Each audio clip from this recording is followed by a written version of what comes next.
Caesarean शस्त्रक्रियेद्वारे बाळ जन्मल्यानंतर 8 तासातच माता अनुजा बावळे वय 22 राहणार निराळे वस्ती यांचा रविवारी मध्यरात्री मृत्यू झाला।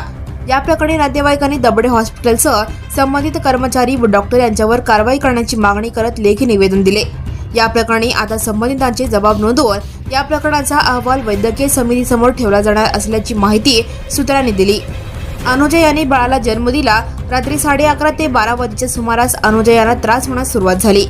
यामुळे नातेवाईकांनी डॉक्टरांना सांगून देखील तेथील कर्मचाऱ्यांनी 2 ते 3 तास कोणीही लक्ष दिले नाही। जेव्हा असह्य वेदना झाल्या त्यावेळी डॉक्टर आले।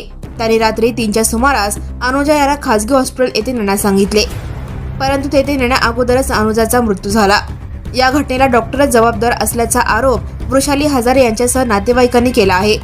या प्रकरणी पोलिसांनी तपास सुरू केला असून सोमवारी मृत अनुजा यांच्या बहिणीचे, नातेवाईकांची आणि डॉक्टरांचा जबाब नोंदविला। उर्वरित कर्मचाऱ्यांचे जबाब नोंदवण्याचे काम रात्री उशिरापर्यंत सुरू होते।